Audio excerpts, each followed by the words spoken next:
Welcome everybody to this exciting webinar with our distinguished guest this afternoon, the President of the Council of Foreign Relations, Dr. Richard Haass. We're pleased and honored to have him this afternoon. My name is Serge Tomasian. I am the chair of the programs with the World Affairs Council of Orange County and also a member of the National Board of the World Affairs Councils of America.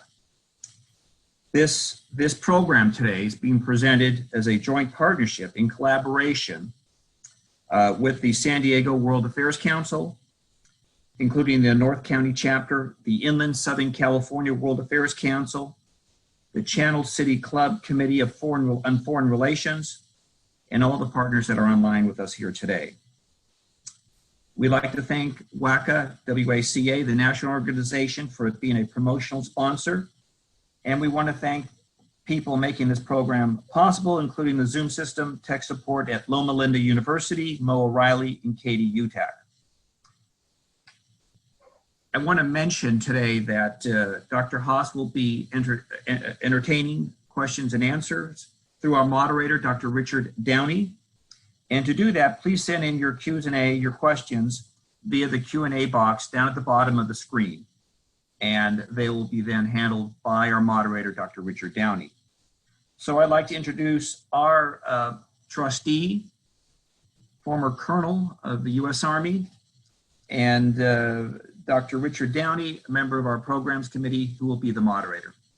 Dr. Downie, thank you. Well, thank you very much, Serge.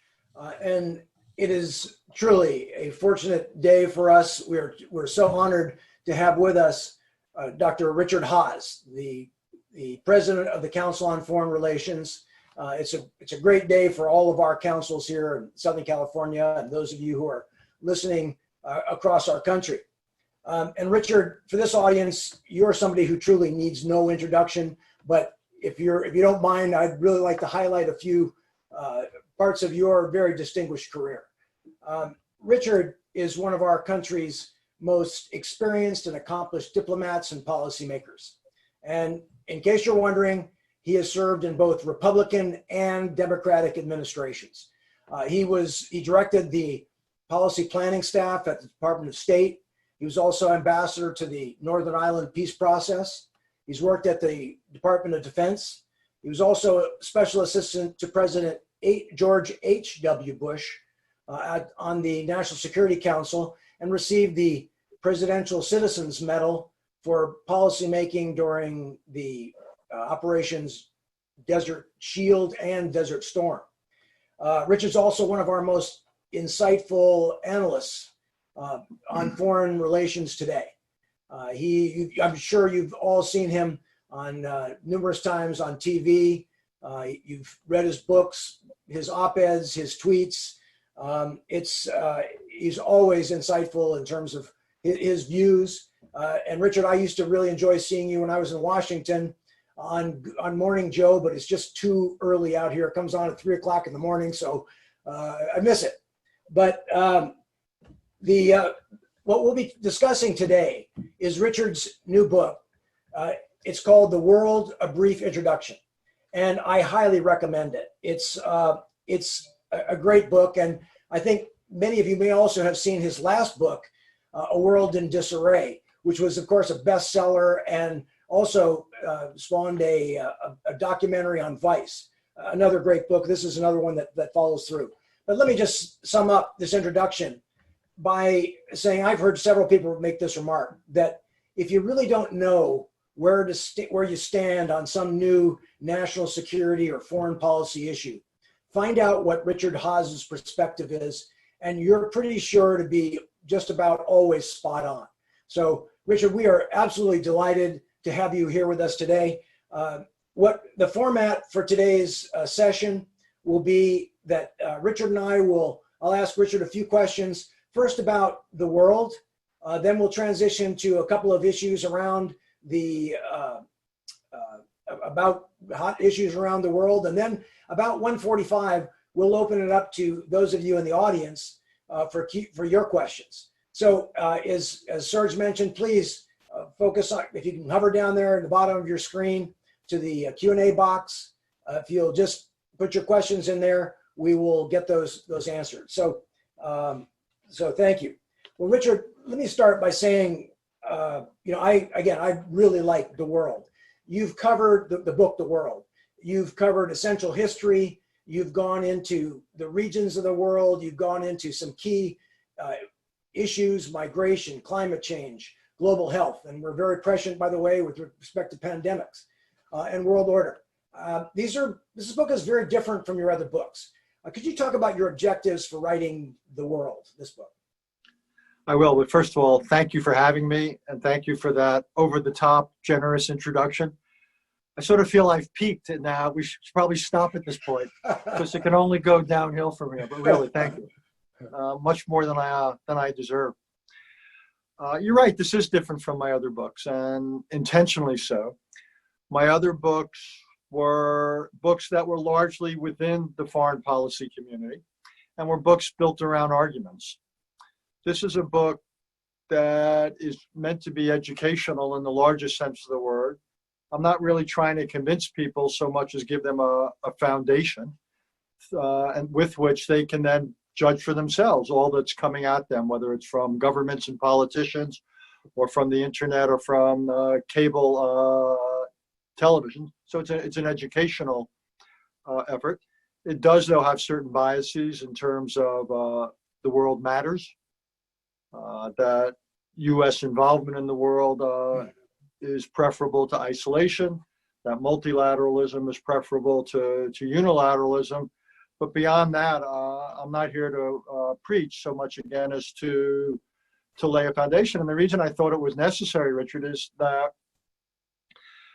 you can graduate from virtually any high school, college, or university in this country and not have with you when you leave that school or campus any of the fundamentals or basics. You can be, to use a harsh phrase, globally illiterate. It's not that courses aren't offered in most places. It's simply that they're not required, and most people do not avail themselves of them. You can watch the nightly news or a lot of cable television and end up no wiser about the world. You can go to the internet and everything is there. And the problem is that everything is there. Nothing is authenticated. It isn't edited. It's not systematic or comprehensive. So my goal here is one that if he could have made the meeting today, I think he would have approved, Thomas Jefferson, is to help bring about a more informed citizenry. And this is my goal for citizens of any age, in this or any country, but I'm focusing obviously today on Americans, to give them the knowledge and the background they need. First of all, to be more informed citizens. So say this November, when people go to vote, they're aware of the issues, they understand the implications of voting for this or that candidate, be it for president, for Senate, for the House of Representatives. I want people to be, if they're young, to make better career decisions, at any age to make better business investment decisions. So that is the purpose, and that's why the Brits would call it a primer or a primer. Again, it's to give people the fundamentals of what I think they need to get going in this area. Oh, thank you, Richard.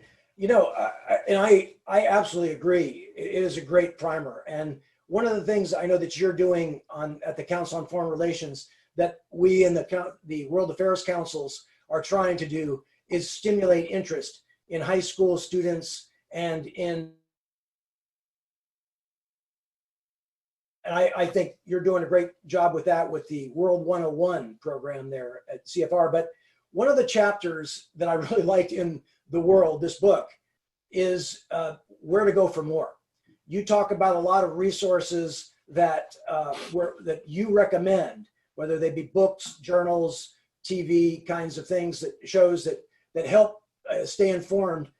I wonder if you could talk a little bit about that. But one other thing I'd like to ask you to respond to. You are a busy guy. You are the president of the Council on Foreign Relations. You're managing 400 people remotely working.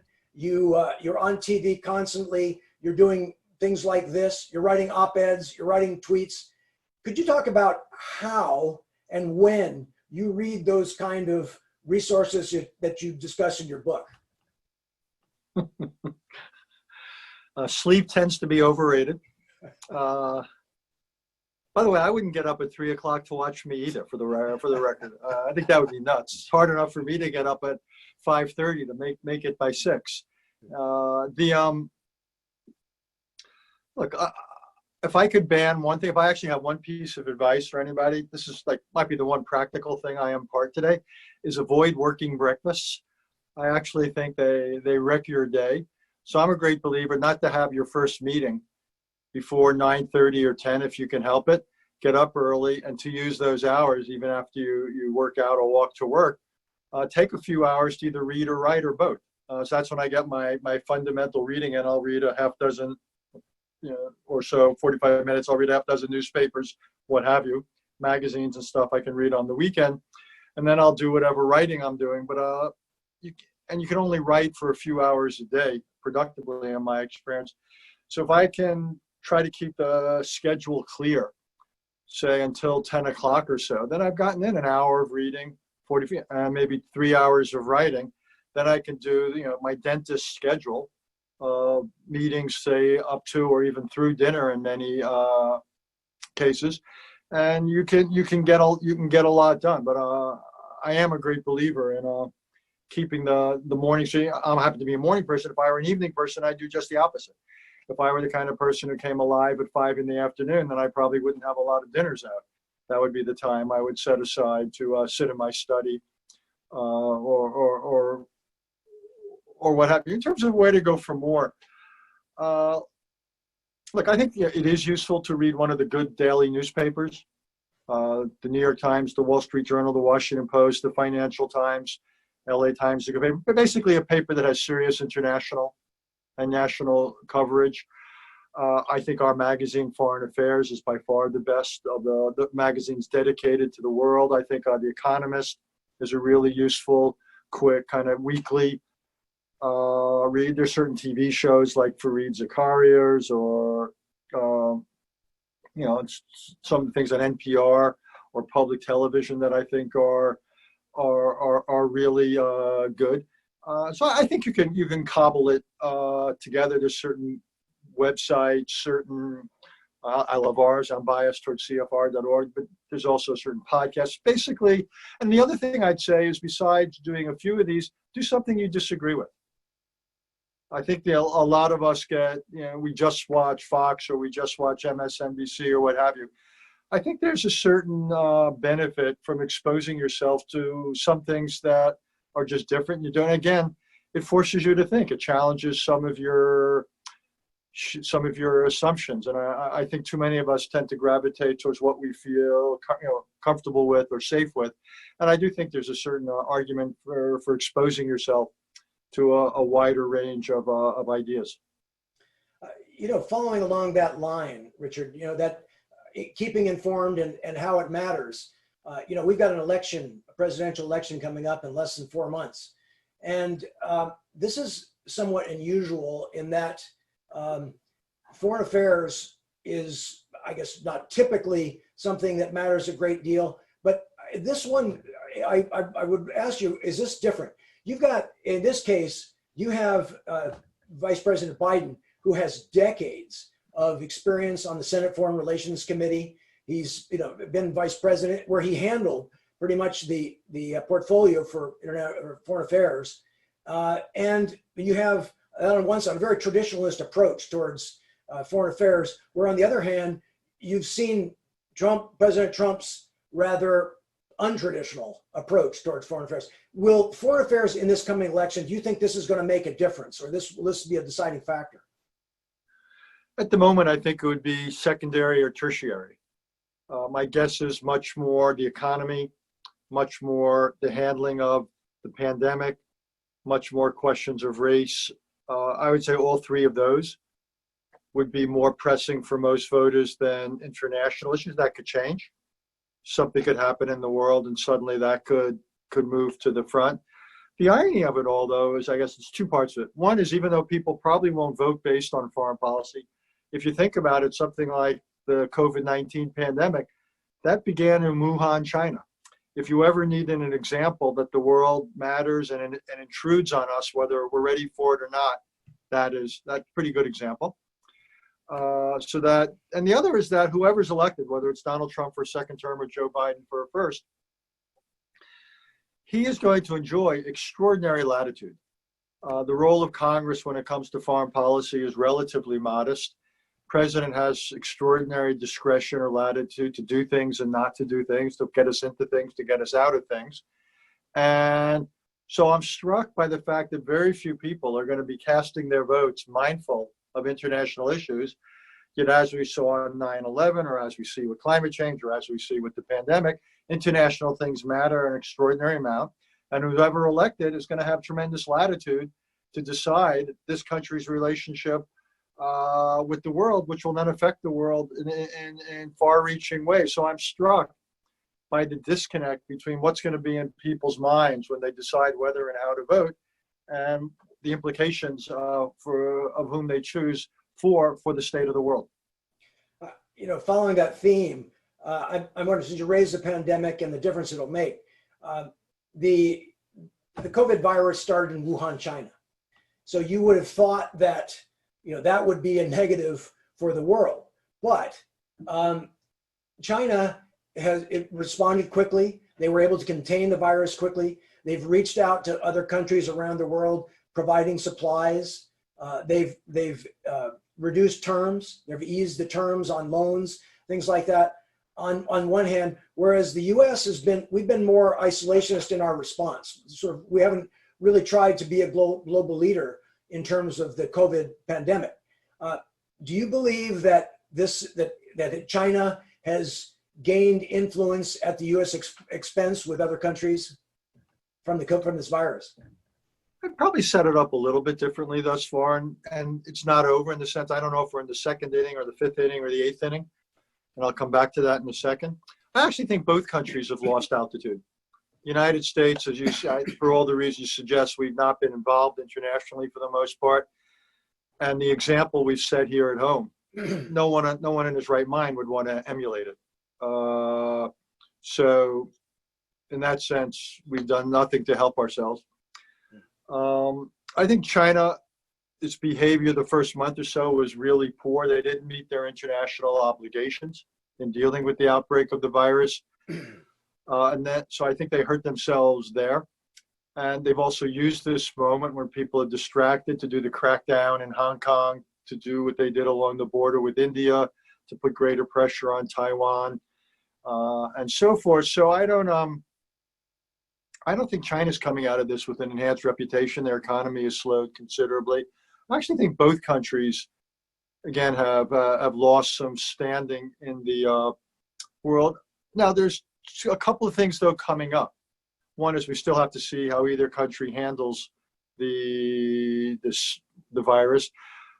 We have to look at what happens with economic recovery. China's probably in better place than the United States on both handling the virus and on economic recovery right now. I think there's a question of who comes up with medical breakthroughs, whether it's antivirals or a vaccine. I think that could have some impact on their standing. There's questions then also about once a vaccine does begin, or one or more vaccines emerges from laboratories, who makes funds available, on what terms is the vaccine made available to whom. That whole diplomacy could have a lot of implications for a country's standing. And then in the longer thrust, just a question of, if you will, recovery from all this. So again, it's early on, but I actually think for different reasons, both the United States and China, each has been disappointing. Oh, thank you. Speaking of China, Hong Kong, the Chinese have now, with the new national security law, has Hong Kong effectively lost that special status that was negotiated with Britain, or is there a way to recoup this? Is there something that the U.S. or the West can do, or is it just now gone? I'm really sorry to have to say, I think it's pretty much gone. I don't know what it is we could do. I mean, we'll end to one degree or another, end the special economic status of Hong Kong. But I think essentially China has the cards here. They're going to pay a price for it. They lose the economic benefits of Hong Kong as something of a gateway. Obviously, this diminishes China's reputation in the world. Just as obviously they've decided this was a price they were willing to pay, that they were worried, I think, by the example of liberalism in Hong Kong and what it could mean for the mainland or Taiwan or both. I think a lot of people in Hong Kong may be looking to emigrate, whether it's to Britain or other places. So essentially, I do think, and I'd love to be wrong, Richard, that the era of one country, two systems lasted just over 2 decades.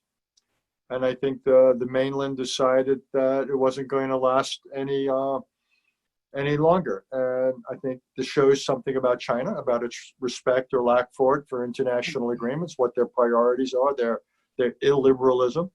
And I think we need to adjust accordingly. But I don't think there's a whole lot we can do for the 7 million or so inhabitants of Hong Kong.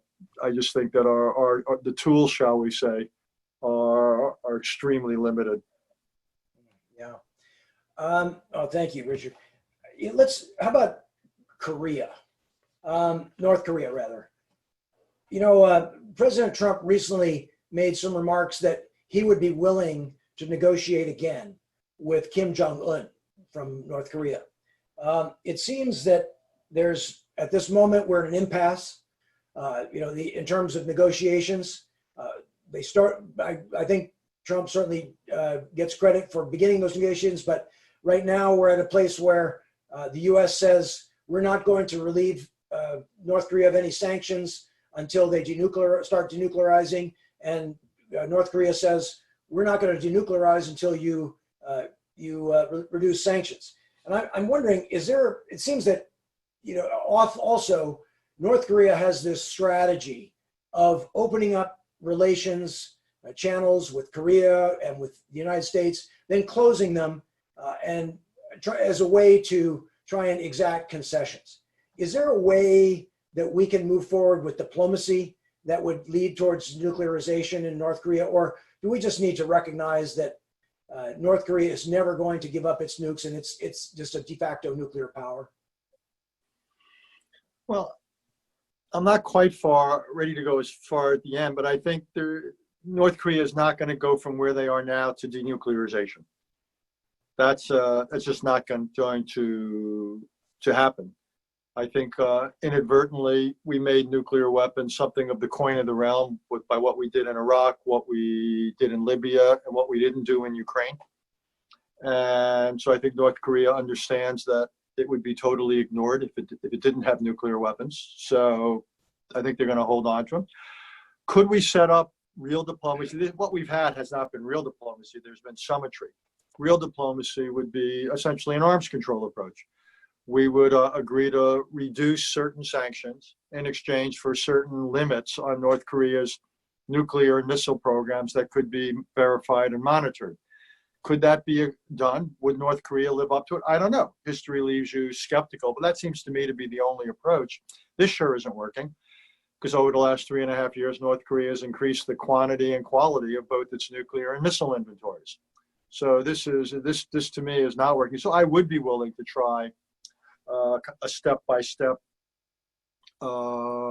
approach with North Korea. I'm not sure it would work, but again, this isn't.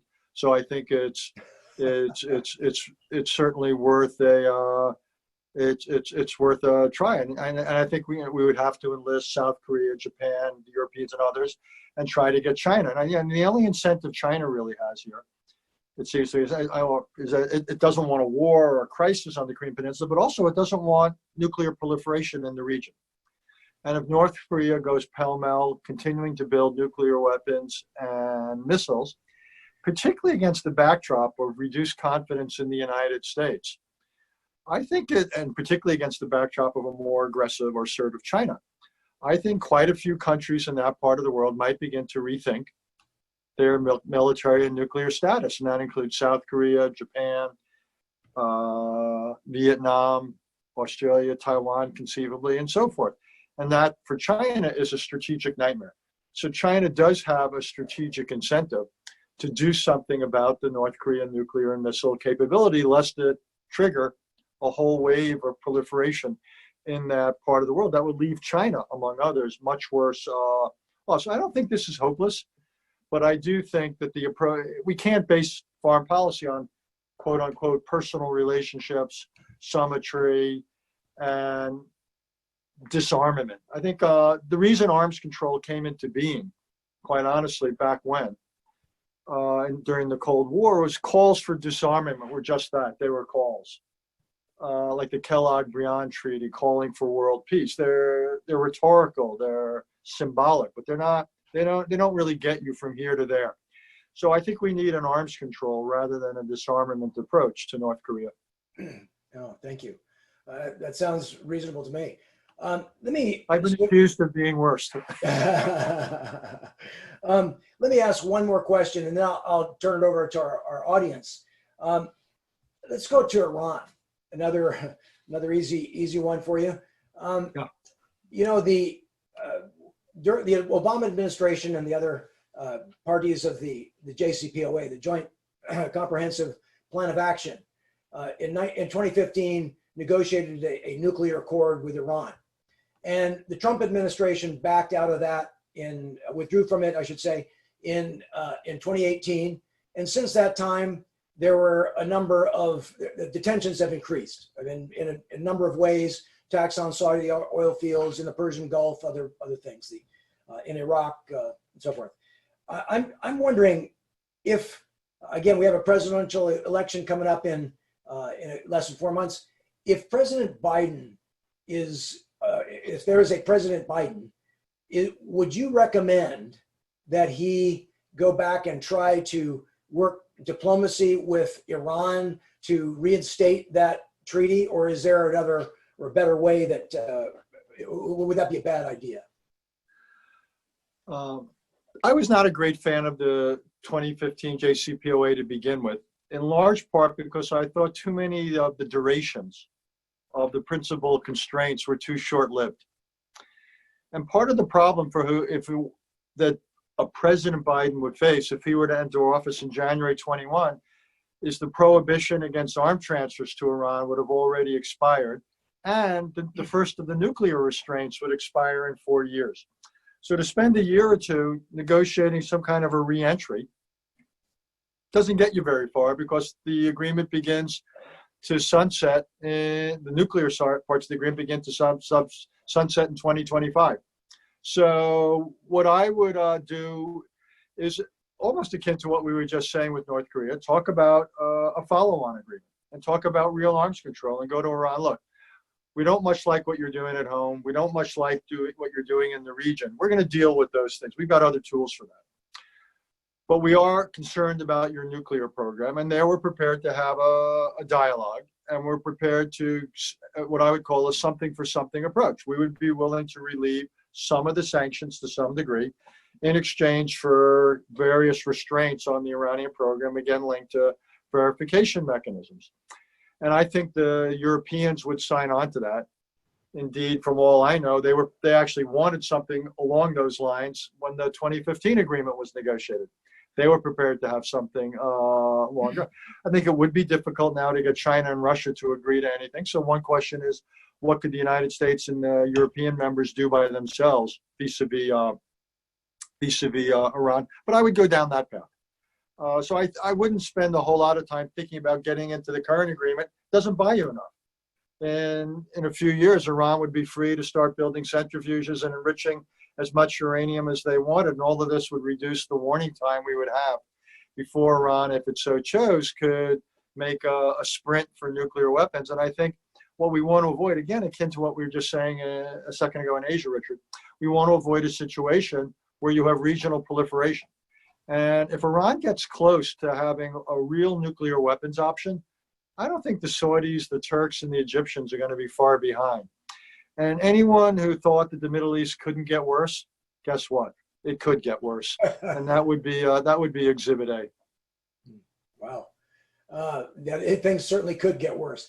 Since you mentioned Turkey, let me switch now to questions from members of our audience. Since you mentioned Turkey, President Erdogan has been very active in Syria. He's been active in Libya, backing one of the sides in Libya against Russia. The question really is, how dangerous is Erdogan's recent aggressive actions on many fronts? Look, my enthusiasm for Mr. Erdogan is finite. He's technically an ally, but he's not a partner of the United States.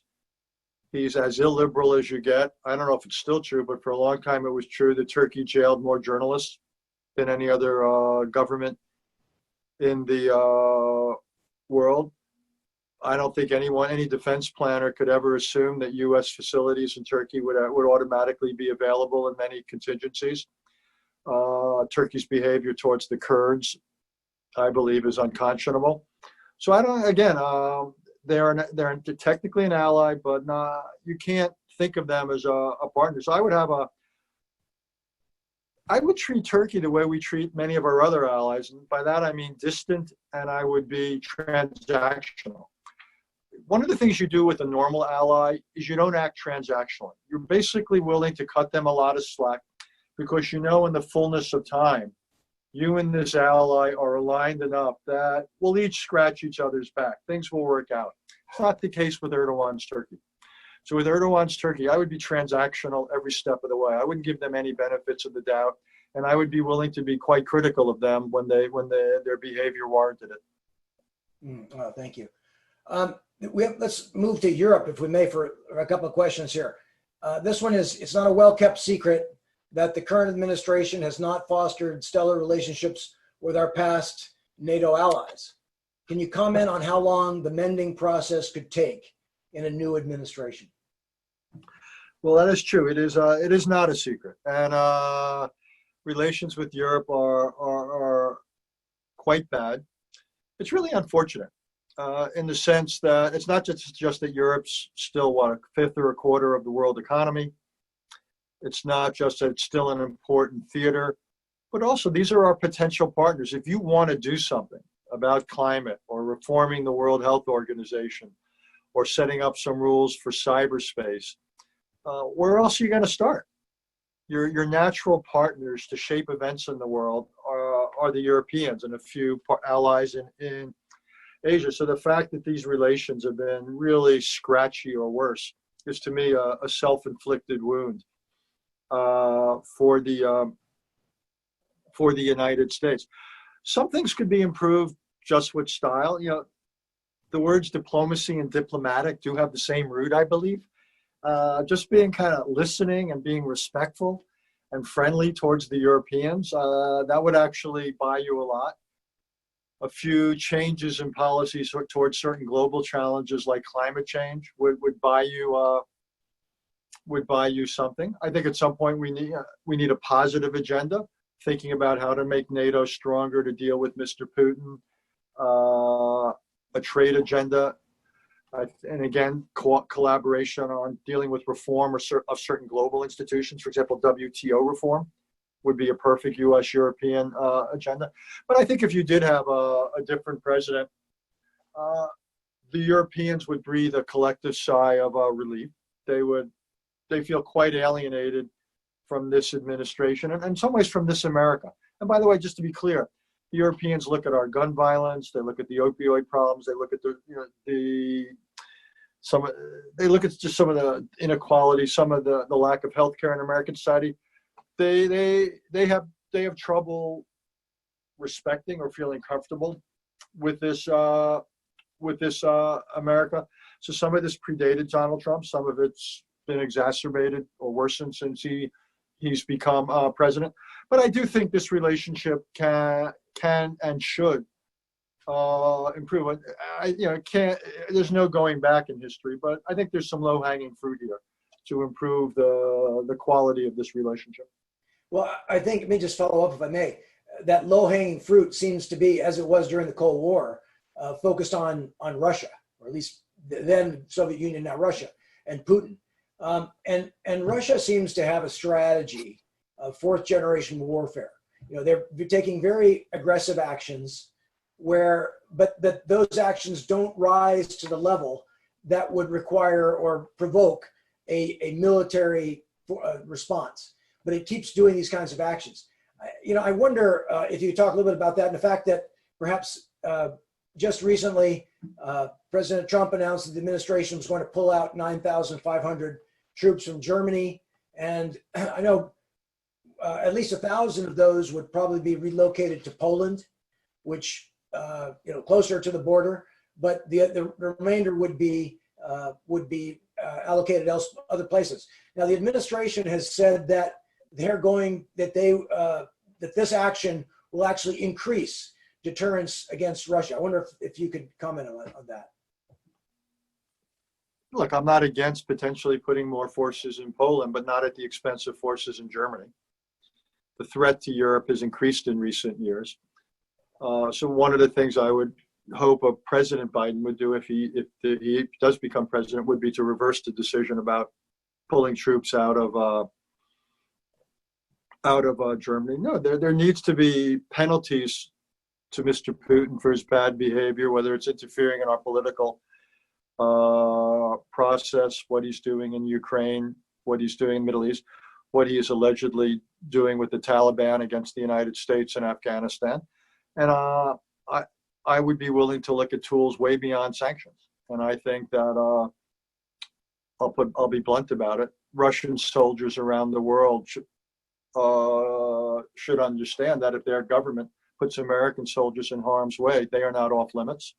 We need to get serious about that. The Russian political system should not be off limits if ours is not off limits. I do not understand our willingness to constantly, I'll be generous, defer to Mr. Putin. Don't understand what motivates it.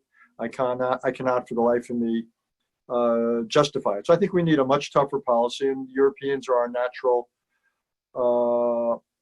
partners there. I'll tell you one other thing about Putin. I actually think in some ways he's vulnerable. They've done a terrible job on COVID-19.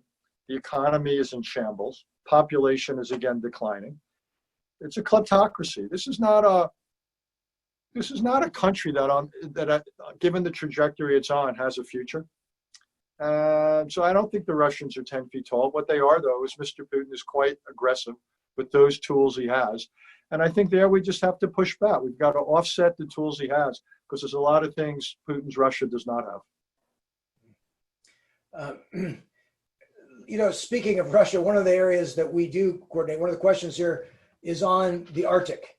That's another area of competition with China, Russia, and other countries. This question is, what are your predictions for the speed of the Arctic passage and resources opening fully, and implications for U.S., Chinese, Russian, Canadian relationships and conflicts? Well, at the rate we're going, someone's going to make a lot of money selling snow cones in the Arctic, and that's a bad sign. Look, climate change is fundamentally changing the Arctic. It's made it in many ways the newest theater of competition. We have one arm behind our back by not being the law of the sea treaty, which is a perennial source of frustration. We don't have quite the involvement or the fleet that we need to be competitive up there. So my guess is, we'll be involved, but not nearly enough. The Russians, the Chinese in particular, will have a bigger footprint than we do. But again, I think there are bigger things or other things to worry about in the world. But my hunch is the Arctic is probably underappreciated as a thoroughfare. And again, climate change has all sorts of consequences. And one of the things it's going to do is open the Arctic up for development and use. It's already happening. It's not a future thing. It's a current thing. And I don't think strategically we have quite caught up to that in the way I think the Russians and the Chinese have both been more sensitive or more on that than the United States. Well, thanks, Richard. And, since you were the author of The World, a brief introduction, I think somebody's trying to test your knowledge of the world. Oh, no. This is Stump the Chump time. So I think this question is about, I understand that oil has been discovered off the coast of Guyana, South America. It has been said Guyana will be the richest country in the world in 5 years. Is this accurate?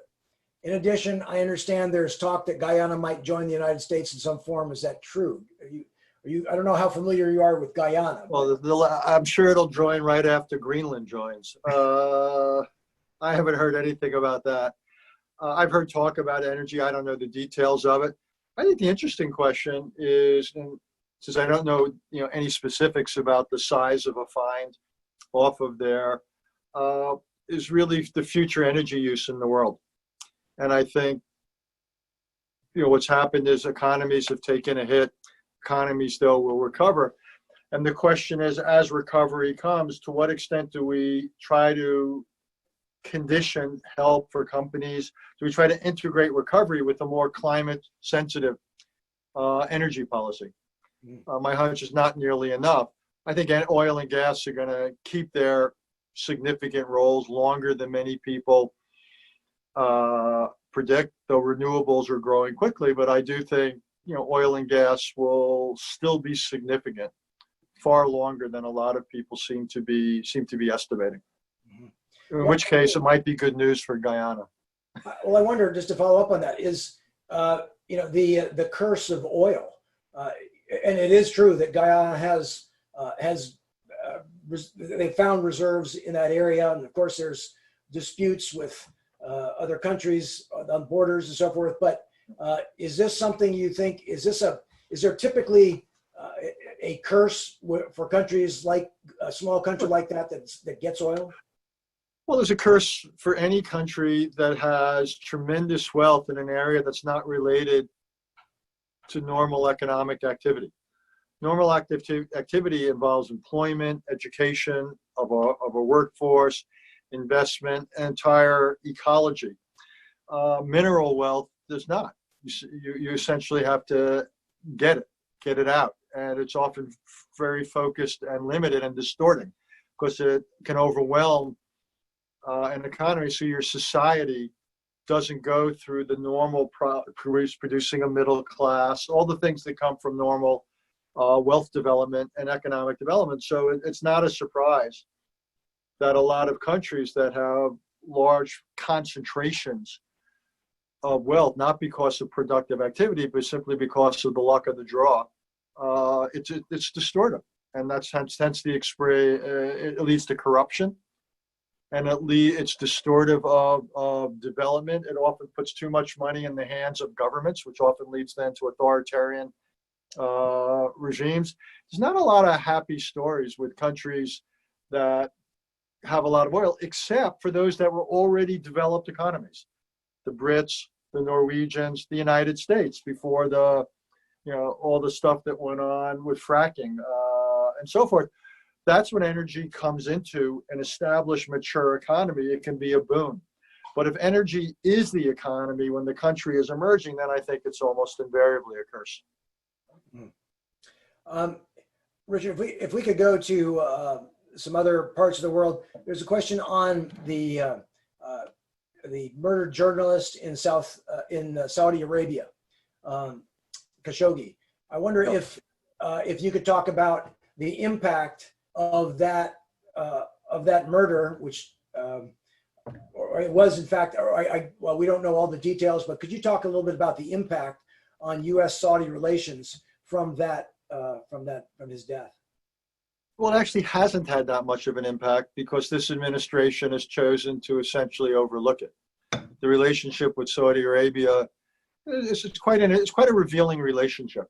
Saudi Arabia is an important country. I understand that, given its energy wealth, given its role in the Middle East, particularly in the Sunni Arab world. But Saudi Arabia is doing several things that give us heartburn. One is the human rights situation, the murder of Mr. Khashoggi simply being one thing. The prosecution of the war in Yemen is obviously another. And this administration's essentially been willing to look the other way. President's talked a lot about the importance of arms sales to Saudi Arabia. I actually do think this is a relationship that if you did have a different administration, you would have a somewhat different relationship. And I do think it would become more distant, and to use a word I used before, more transactional.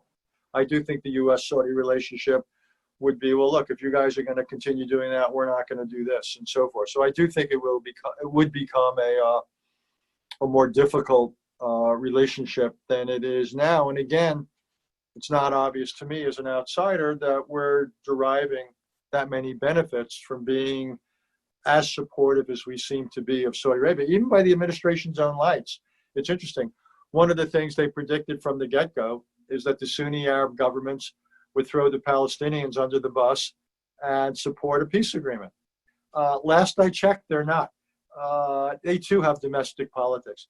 So I'm just not sure what the balance sheet is at times of this unconditional support of shall we call it, a flawed government.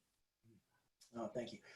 Staying in the neighborhood of Saudi Arabia, there's a question on your reaction to Israel's Prime Minister Netanyahu's plan to annex much of the West Bank. July 1st has come and gone. Perhaps there are more forces within Israel who are resisting this plan. What's your take on that? I think it's a terrible idea. Let me just be clear, and I'll explain in a second why. But I think what's happened is that people are beginning to, particularly in the security establishment, are making clear why it's a terrible idea. It's not because it would preclude, it has not to do with the Palestinians so much. I think there's real concern that if the Israelis do this, the first area of major instability could be Jordan. Jordan's one of the two countries that has a formal peace agreement with Israel. And the king there, King Abdullah, has made it clear he does not want this. Jordan has a large percentage of people who are Palestinian or descendants of Palestinians. So there's a real risk of what this would do to Israel's security environment. Second of all, in the longer run, if you, like me, are supportive of Israel and believe that Israel needs to maintain its essence, its DNA, its legacy as a Jewish and democratic state, the biggest problem with annexation is that it essentially forecloses a Palestinian state, which sooner rather than later is going to force Israel to choose between either being a Jewish state or being a democratic state, but not both. Either if you allow the Palestinians full citizenship, in which case Israel ceases to be a Jewish state, or you don't, in which case it ceases to be a democratic state. I do not understand why Israel would force such an unnecessary and unattractive choice on itself. This administration likes to think of itself as a great friend of Israel. I don't think this is what great friends do. So I'm hoping that Prime Minister Netanyahu holds off. He may also be holding off out of concern of the American election. He wouldn't necessarily want to start a relationship with the Biden administration disagreeing on this issue. So he may simply say, I'm going to hold off for a few months. And the day after the American election day, if Mr. Trump is reelected, I go ahead. If Mr. Trump isn't reelected, then I hold off. That's also a possibility. Well, that's really an interesting dichotomy, though, choosing between the Jewish state or a democratic state, which, the fundamental part, the background, the mission of the state of Israel is really, it's quite different there. It would change. Yeah, and that's why people like me have often argued that a Palestinian state is not a favor Israel does for Palestinians, it's a favor Israel does to itself. Now, there's a big debate about, even without annexation, whether you could still have a Palestinian state, whether there's been too much settlement, whether the Palestinians are too divided, whether they basically, and over the years, they've not shown themselves to be a partner for peace. So, we may end up simply with a situation of continued drift. You don't necessarily have annexation. You don't have a Palestinian state. You have some version of the status quo. But again, I think it's not good for either Palestinians or Israelis for different reasons. Right. Thank you. This is an interesting one. How important is American soft power to the conduct of our foreign policy? As an ingredient of soft power, how would you rank the U.S. education system, which goes back to one of your previous books about starting at home? Yes. Look, soft power is important.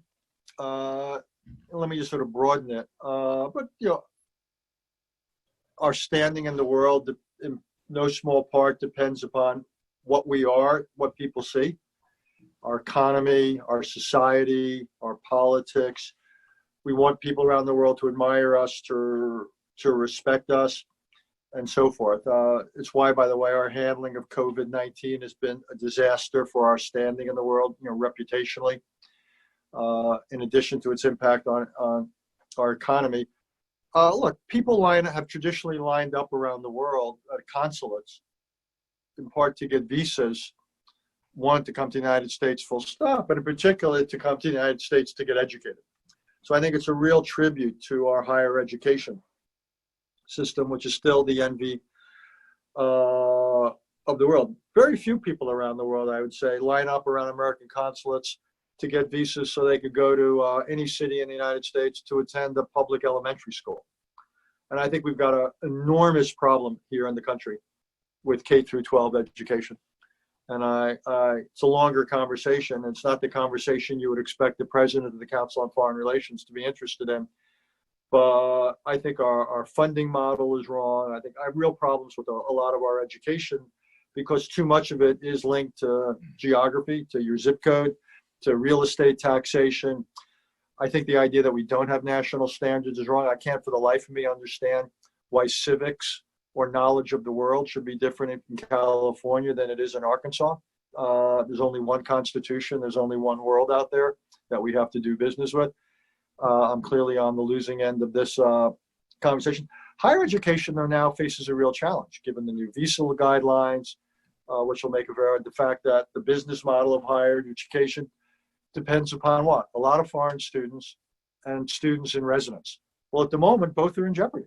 Foreign students can't get here, and American and foreign students alike, I'm unpersuaded, are going to be able to live in a campus environment for the next year.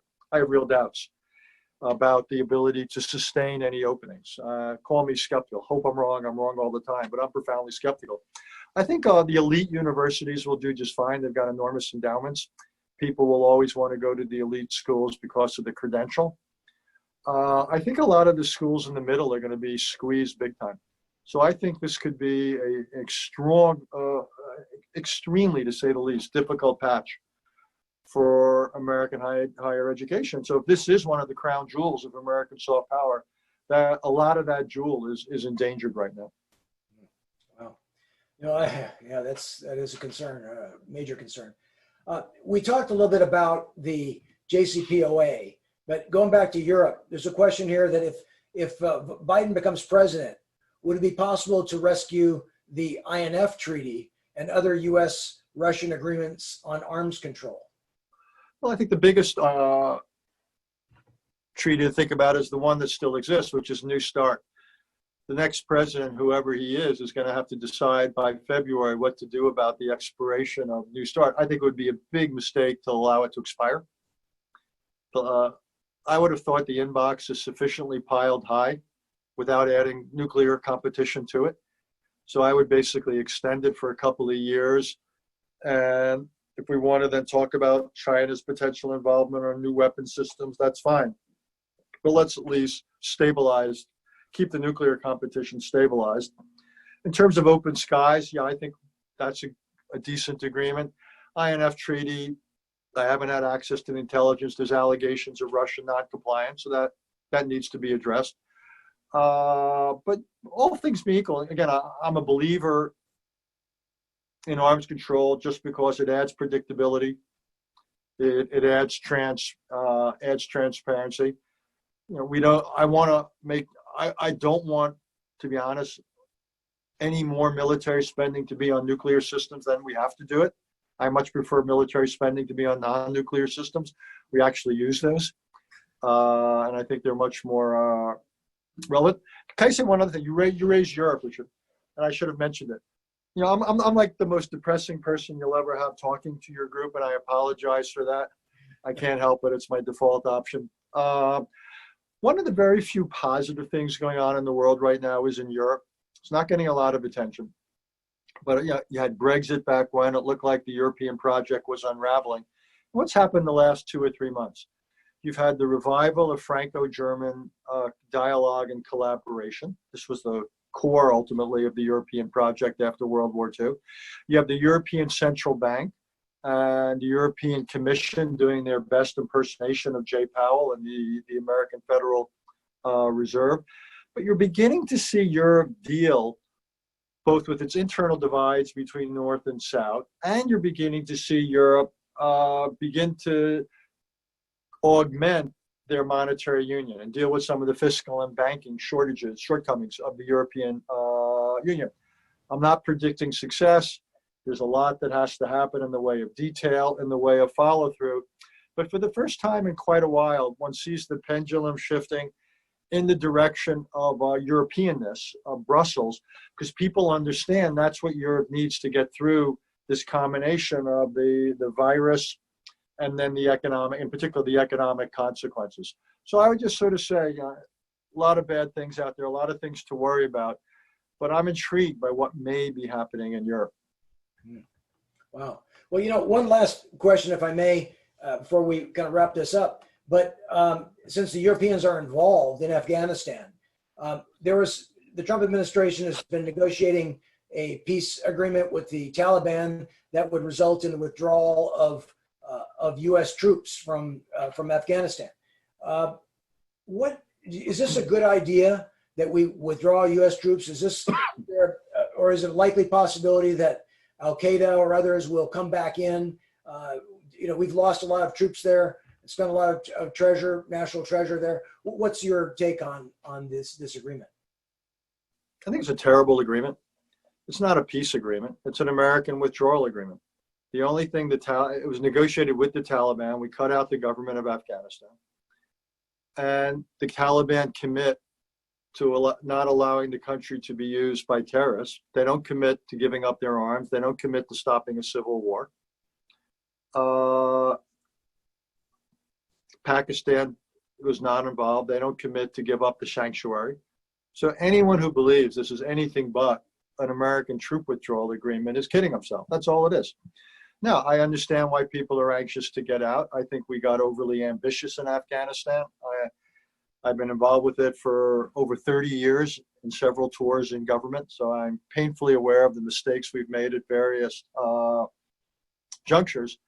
But I do not want to see Afghanistan once again run by the Taliban. I worry about what it would mean for terrorism. I worry what it would mean for what the people of Afghanistan.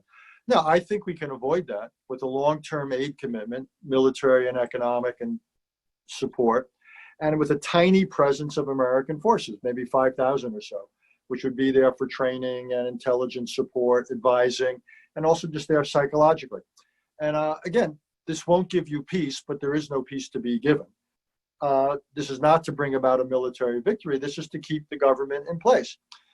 We've done things like that around the world, where the purpose of a small presence is not to defeat an enemy, it's to keep your side from being overrun. So I think that's a worthy investment. I think it's an affordable investment. So my enthusiasm for this agreement that's been negotiated is non-existent, and I think it would also reinforce beyond Afghanistan, much like the Kurdish situation did. It would raise fundamental questions about American reliability and staying power, and every ally in the world would start asking himself. You mentioned the troop withdrawal from Germany. Am I next? And there's a pattern here. And the pattern is American withdrawal from agreements and American questioning of relationships and alliances. People are taking notes. They see what's going on. So I think it would be unfortunate for our interests in Afghanistan, but I also think it would echo around the world in ways we should not want to see. Oh, thank you, Richard. And Richard, we're closing up here, but let me offer you an opportunity to close on a high note here, a positive note. What if you describe these as depressing issues, but I think one thing is very clear, and there's a lot of students in this audience, and I think if there's one thing that's quite clear is there's an impact on all of us for all of these things that you've talked about, and it is an important reason for these students and all of us to be informed about what goes on in the world and how to impact it. I don't know if you could make a comment on that. No, if I'd known you wanted me to end on a positive note, I would have saved my Europe comment for now. But no, look, for students, two parts of it. One is the one you were just getting at, which I agree with, which is, look, the world matters is going to affect their lives.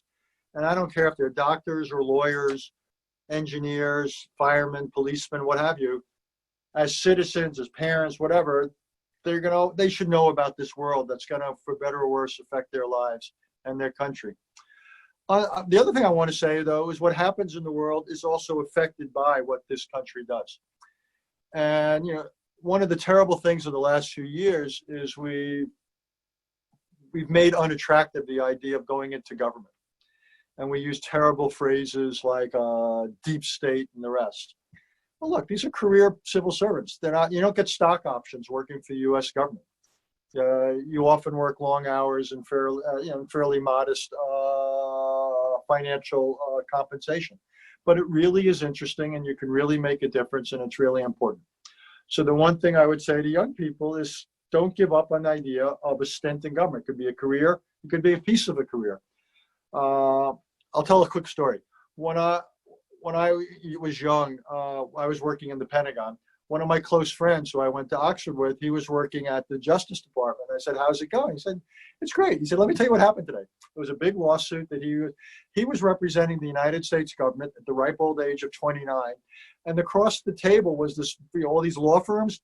And the friends he went to law school, they were carrying the briefcases of the lawyers representing the other side of the argument. And that's what's so great about government for young people. You can have real opportunities early on to really make a difference. And more broadly, I've been lucky. I worked for 4 presidents. What you see is how people can matter, and there's very little that's inevitable. So good things often do come out of government. And people shouldn't give up on the idea of government as a real driver of positive change in this country or the world. And they shouldn't give up on the idea of government as a career, either, again, as a stint. They could do it for a few years and then do something else, or they could make it, something longer. But I would really hope that young people would give that serious thought. Well, Richard, that is a great note to end on. And on behalf of all of us in Southern California, all the organizations represented here on this call and all of this audience, we cannot thank you enough for taking the time. We've thrown an awful lot at you, and you have enlightened us and informed us in a great way. And again, I would take one more opportunity to encourage all of our listeners to get a copy of The World, because it's a way of hearing Richard talk on all issues that you want to talk about. But Richard, you've been very, very generous with your time. We cannot thank you enough, and we hope one of these days you'll be able to come back with us in Southern California. We promise it'll be a good time for you, and join us in person. But again, well, thank you. I never thought I would look forward to the day I would get on a transcontinental flight, but I actually do. So thank you. Well, thank you again, Richard. I'm going to pass off to the director of our programs committee from the Inland Southern California World Affairs Council. Again, thank you, Richard. Peg, please. Unmuted here. Can you hear me now? We hear you. Okay, good. Thank you. I muted when I don't get an answer. I've had the best time. I've been smiling the whole time, and I had my face off so it wouldn't be distracting, because as a member of this planning committee, it's been a real honor to have you here, and we really thank you for taking the time to come and present to our group. And now that we've learned that before 10 o'clock in the morning you've already worked 4 hours, I mean, you really are. We just knew about the afternoon stuff that you were doing at CFR. So thank you very much, because these issues that impact the U.S.